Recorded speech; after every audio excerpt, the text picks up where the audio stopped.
How long have you been coaching softball?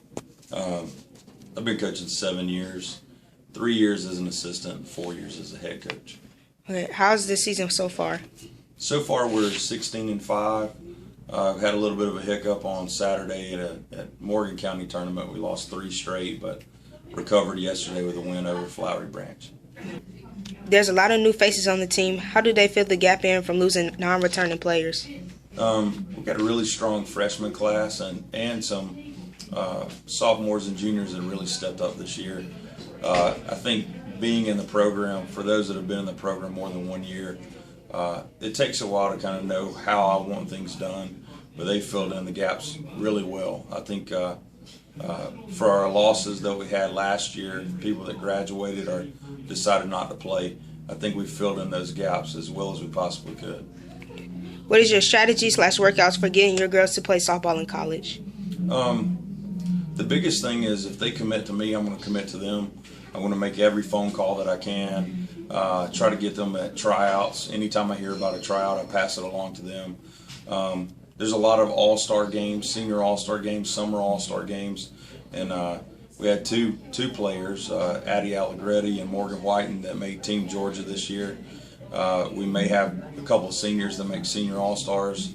Taylor Bonham and Cameron Newton, or Cameron Tony, both have a chance to do that. So getting exposure like that just gives them the opportunity to be seen, and they can play softball. So when a coach sees that, I think the rest will take care of itself.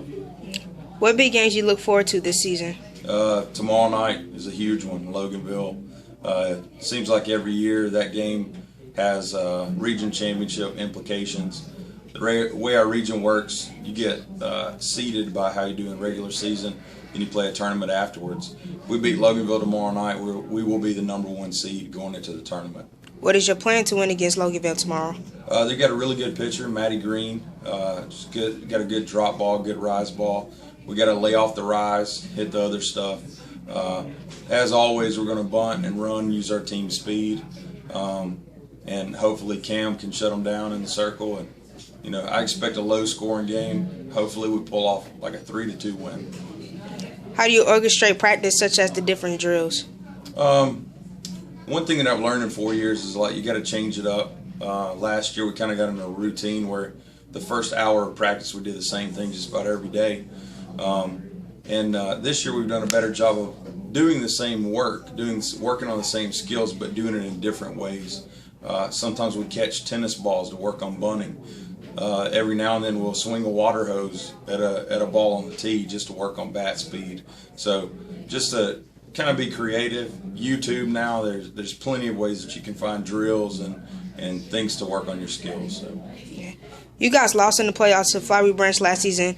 How do you and your team manage to pull out yesterday's win? Yesterday was a team victory. I mean, everybody played good defense for the first 4 innings.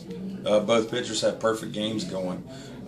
So we didn't do a whole lot offensively the first 4 innings. Paige Owens got us going with a solo home run. Destiny Herrera had a 2 RBI single, but collectively it was a team effort. I don't know that I've ever seen Cam Tony as focused as she was yesterday.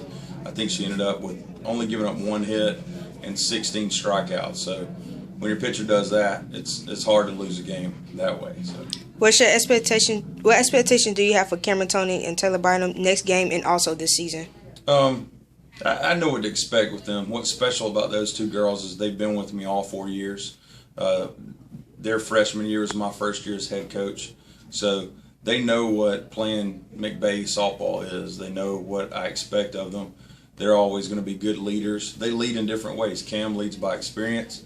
Taylor's the mouth of the team. When something needs to be said, she says it. Sometimes it comes out wrong, but she's a good leader. I just expect them to keep doing what they do, not try to be somebody they're not. Expect Taylor to use her speed to get on. Expect Cam to shut people down pitching. And if they do their individual jobs, we'll continue to roll. Do you get scouts to come to the games, or do they come by themselves to see one of your players play? Sometimes they call and want a schedule, and if that's the case, I'll tell them, the girls that are unsigned or uncommitted. For instance, Taylor is unsigned and uncommitted. Cam's already committed to Central Florida, so that way they don't waste their time looking at Cam if they're interested, if she's already committed. But I think Taylor's going to get lots of scholarship opportunities and offers. She's already gotten one from a junior college, but if they call, I'll let them know when they can see us, when they can come by. Most scouts go to travel ball tournaments, and that's the best way to be seen. But occasionally you will have scouts that show up randomly, and sometimes planned visits as well. What colleges have visited?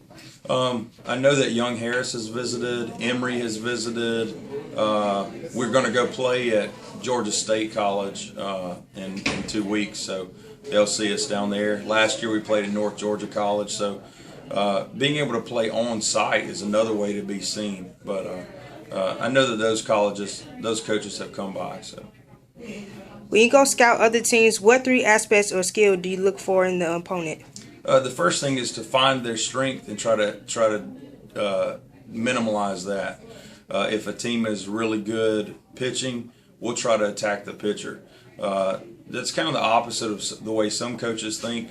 They try to find the weakness and exploit that. But my philosophy is if the best player on the team has a bad day, the whole team is going to have a bad day. So that's the first thing. When I'm scouting hitters, I'll watch their feet, see where they're at in the box, up or back, on or off the plate. And I also watch catchers and corner infielders to see if we can bunt and use our speed. If it's a really good catcher, then there's maybe half our team that can't steal bases against a really good catcher. So I always watch those 3 things. Okay. Thank you for your time. All right, no problem.